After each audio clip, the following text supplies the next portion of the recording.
So if you were to walk into like a maximum security prison today, right, and just randomly survey the inmates, Right.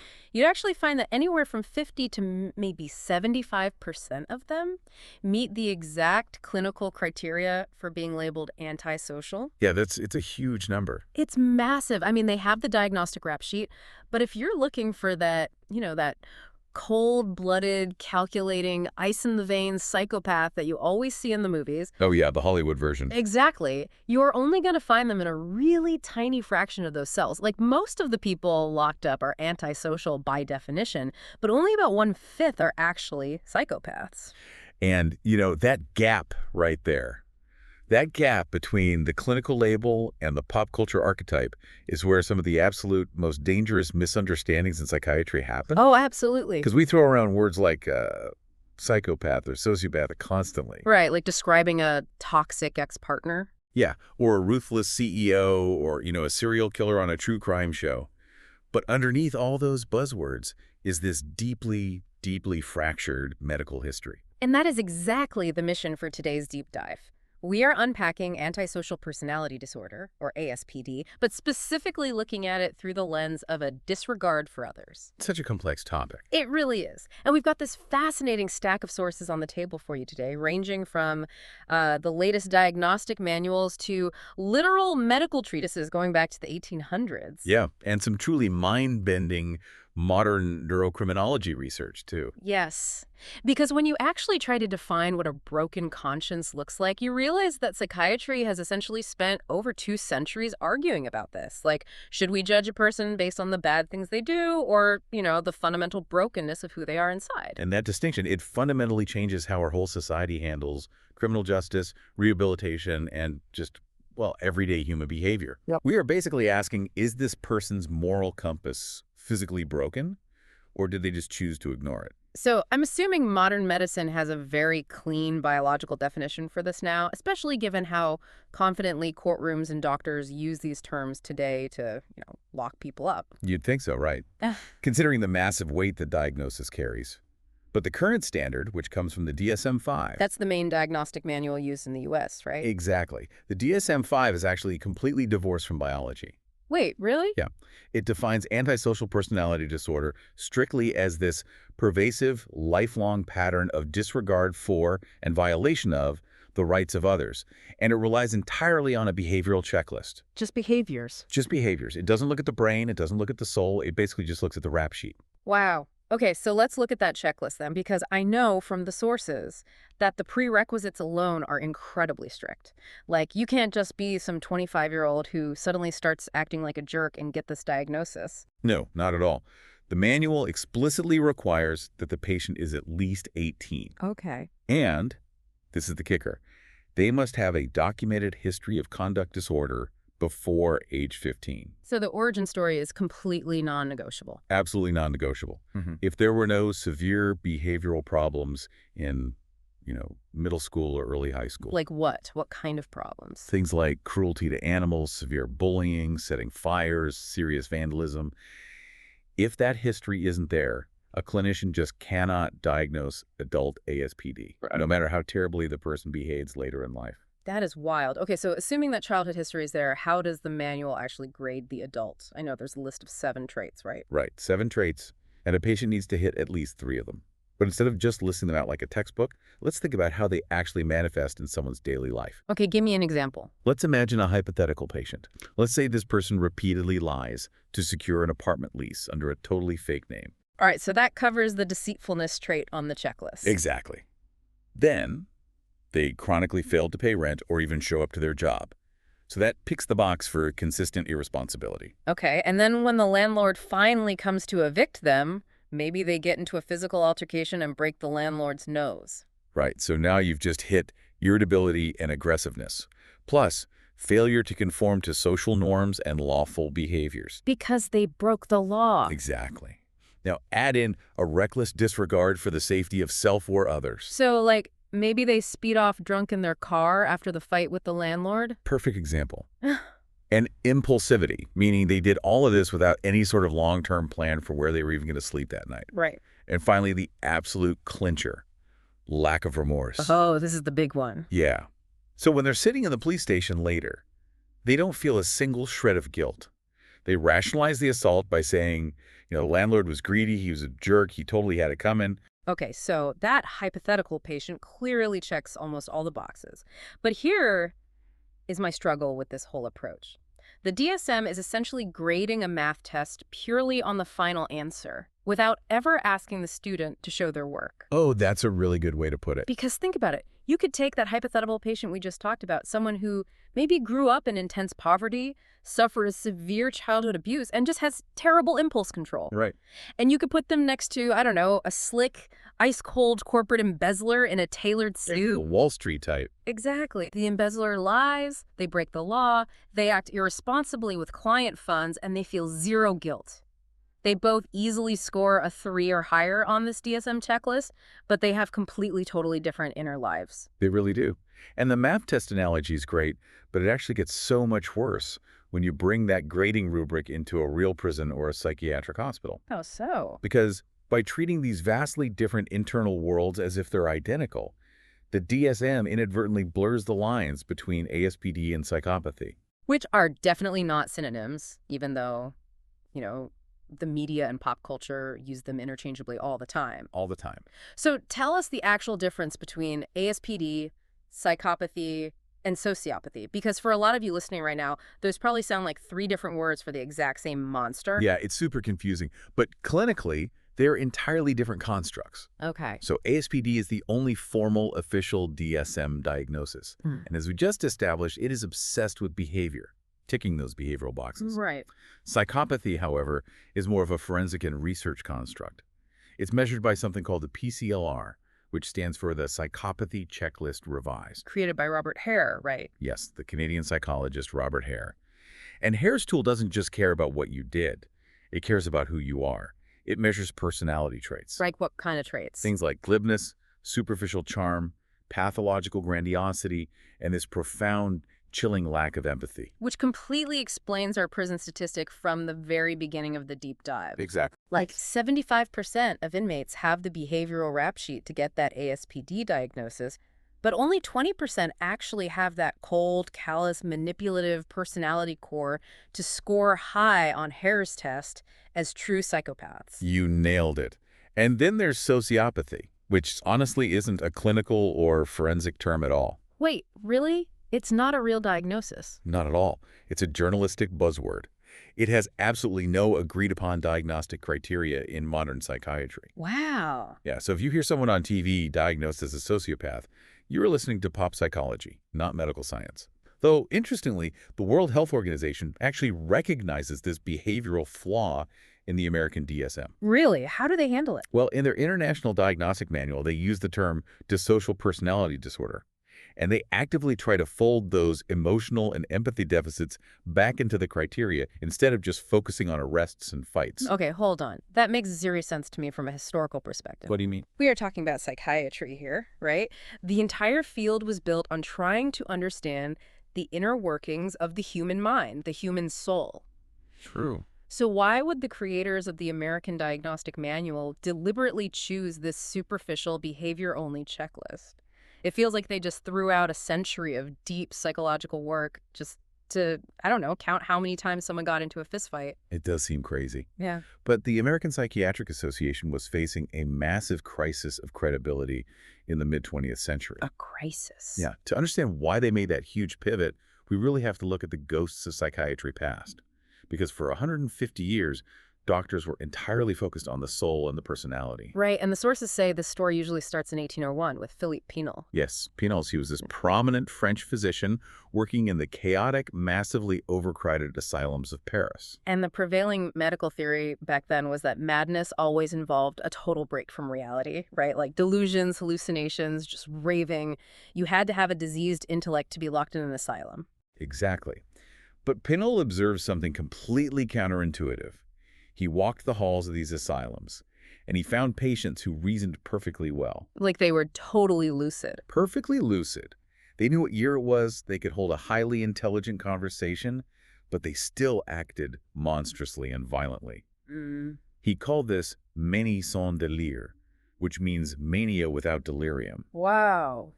He proved that a person's intellect and their behavior could be completely disconnected. Which must have just terrified Victorian society. Oh, absolutely. Because I saw that in 1835, an English physician named James Cowles Pritchard took Pinel's observation and actually coined the term moral insanity. Yes, moral insanity. Pritchard basically argued that a person could have a perfectly healthy intellect but a diseased moral faculty, which immediately sparks this massive debate about free will. Right, because if your moral compass is biologically diseased, are you legally responsible for your crimes? Which is the exact same question modern courts are wrestling with today.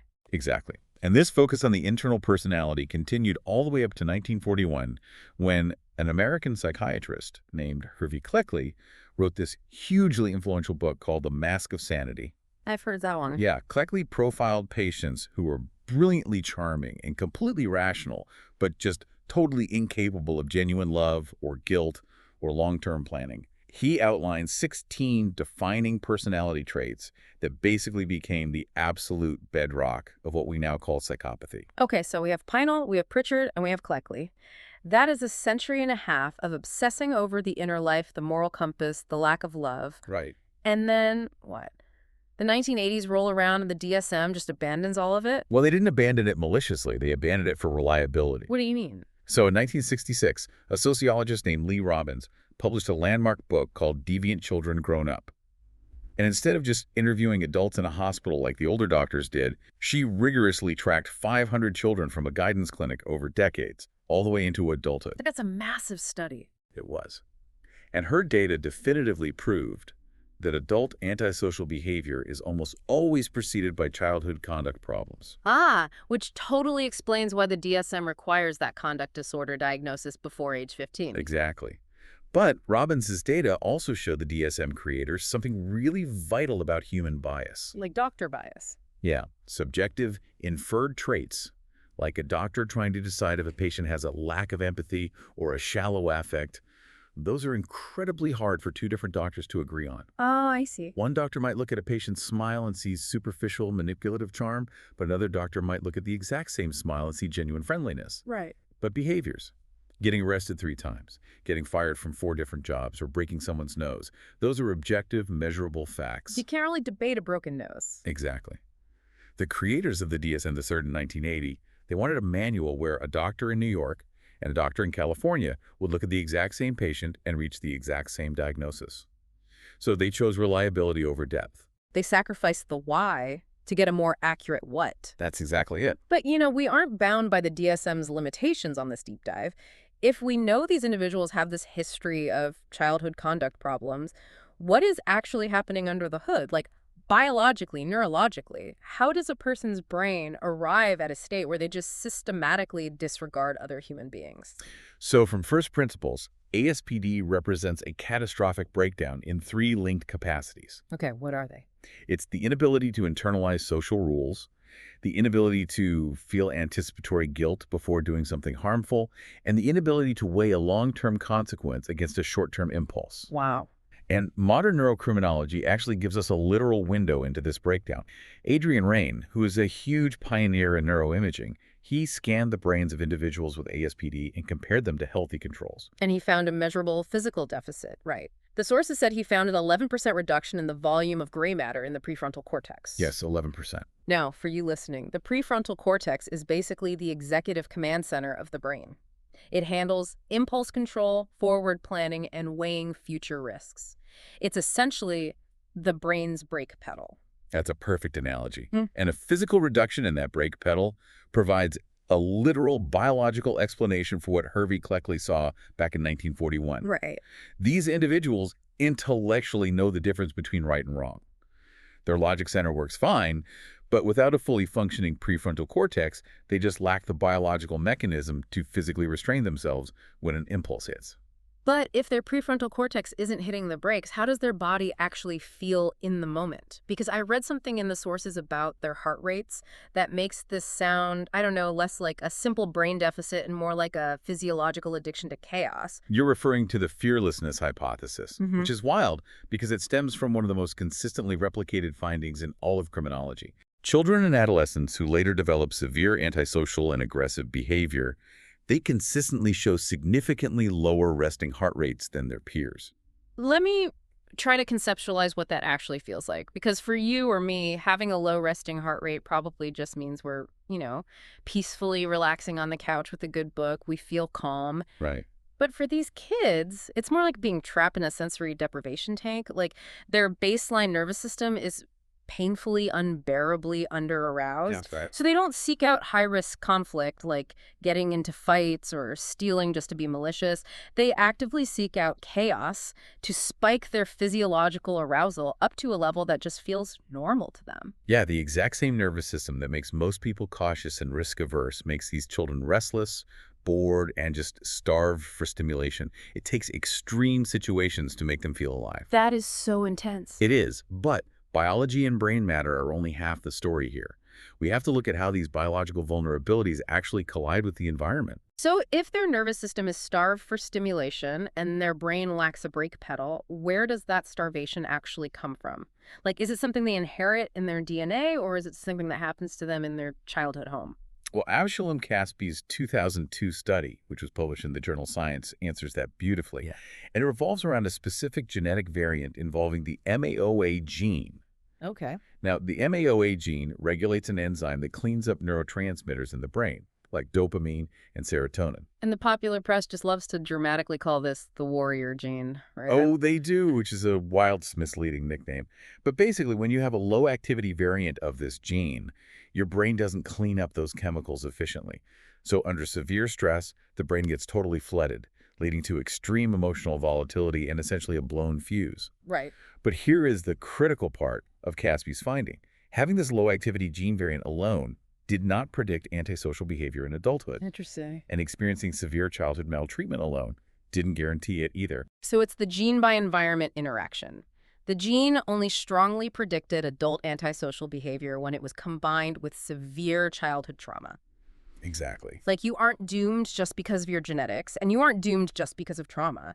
It requires this tragic, perfect storm of biological vulnerability and environmental abuse to actually spark the disorder. It really is the textbook case of why the whole nature versus nurture debate is just obsolete. It's nature acting through nurture. So once this perfect storm hits, what actually happens to these kids as they grow up? Are they just permanently locked into this escalating cycle of bad behavior, or does the trajectory ever change? There's a very specific developmental pipeline. It frequently starts in early childhood with something called oppositional defiant disorder, ODD, right. right, which is this persistent pattern of extreme anger and defiance against authority. And in some kids, this escalates into conduct disorder. Hmm. Researchers watch these kids very closely for what they term callous unemotional traits. Meaning like a profound lack of guilt, very shallow emotions, and just a total lack of empathy for other people's suffering. Yes. Those specific callous unemotional markers are the absolute strongest predictors for a severe psychopathy-like trajectory into adulthood. Wow. And as they enter adolescence and adulthood, the comorbidity with substance use disorders is just staggering. I imagine it's a bit of a feedback loop. A huge feedback loop. The relationship is tightly bidirectional. The neurological impulsivity that drives ASPD makes them highly susceptible to substance misuse. And then, chronic drug or alcohol use physically damages their prefrontal cortex even more, eroding whatever fragile impulse control they had left to begin with. It's just devastating. But here is a finding from the longitudinal studies that completely shocked me. The burnout effect. Yes, the burnout effect. Lee Robbins' research, and honestly plenty of modern data, shows that overt criminal antisocial behavior actually declines as these individuals move through their 30s and 40s. Like, the arrests literally drop off. They do. But hold on, if they just naturally stop committing crimes in their 40s, what is actually happening? Did their brain somehow regenerate its gray matter? Did they heal? No. The data suggests their brains don't necessarily heal at all. Yeah. And their underlying traits, the deceitfulness, the callousness, that empathy deficit, those often persist well into old age. So why do they stop getting arrested? What happens is basically a form of cynical adaptation. The frequency of impulsive, high-risk acts, the messy things that get you thrown in the back of a police cruiser that drops, because they finally learn that those behaviors are just too costly. So they don't develop a conscience, they just get tired of the consequences. Exactly. Which brings up an even more unsettling concept from the sources, the successful psychopath. Oh, this is fascinating. Oh. There is a massive body of literature dedicated to people who score incredibly high on psychopathic traits. Superficial charm, ruthless manipulation, extreme risk-taking, zero empathy, Right. but who channel those exact traits into highly competitive environments like business, law, or politics. This is exactly why you might have had a boss who was undeniably charming in the interview, but completely ruthless and indifferent to laying off half your department without losing a wink of sleep. Yep. They didn't technically break the law, so they don't meet the DSM criteria for ASPD, but they have the exact same empathy deficit as the guy sitting in a maximum security prison. Because in certain high-stakes, cutthroat environments, those traits aren't punished. They are actively rewarded. They produce social advantage rather than social failure.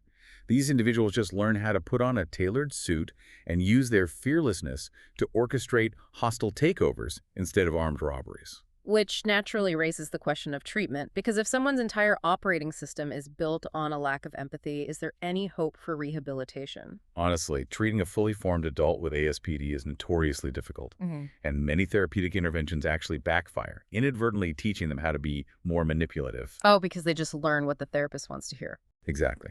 So the data overwhelmingly points to early intervention as the only reliable key. You have to intervene during the conduct disorder years before age 15. It's like trying to rewrite the base code of a software program while it's still in beta testing, right?